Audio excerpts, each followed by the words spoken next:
శీర్షిక చంద్రుడు నేను. చంద్రుడు నేను నా చిన్ననాటి నుండే మంచి స్నేహితులం. మరీ ముఖ్యంగా 69లో ఆర్మ్స్ట్రాంగ్ చంద్రుణ్ణి హత్తుకున్నప్పుడు చెవిలో ఏం చెప్పాడో ఏమో కానీ ఆ రోజు నుండి నాకు మరీ జిగిరి దోస్తు అయ్యాడు చంద్రుడు. ఇప్పుడు బహుశా మా అంతటి ప్రాణ స్నేహితులు ఈ లోకంలోనే లేరేమో. రాత్రి కాగానే మేమిద్దరం కలిసి మార్నింగ్ వాక్ వెళ్తాము.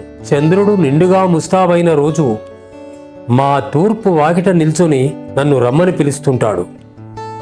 ఇక మేమిద్దరము కలిసి సముద్రపు ఒడ్డున నడుస్తూ అలల పుస్తకాన్ని సమీక్షిస్తాము. ఎడారి ఇసుకలో చేరి కాలపు శిలాజాల్ని తవ్వుతుంటాము. ఆసరా కోసం ఒక చెయ్యి ఒకరం పట్టుకొని కొండ శిఖరాల్ని పాకుతూ సృష్టి అంతరాల్ని లెక్కిస్తుంటాము. తిరిగి తిరిగి పడమటి తోటలో చేరి ఆనందపు టద్దుల ముట్టుకుంటాము. అప్పుడప్పుడు చంద్రుడు తన డైరీని నాకిచ్చి చదవమంటాడు. నేను రాసిన ప్రేమ గీతాలు వినిపించి తప్పులుంటే దిద్దమంటాను. నేను ఎప్పుడైనా చంద్రుడికి మూడ్స్ బాగా లేనప్పుడు ఎవరికీ చెప్పకుండా ఎక్కడికో వెళ్ళిపోతాడు. ఎవరితోనూ మాట్లాడకుండా నా గదిలోనే ఉండిపోతాను నేను.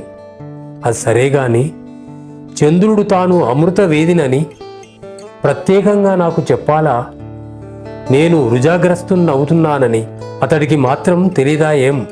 అది మా ఇద్దరి మధ్య రహస్యం.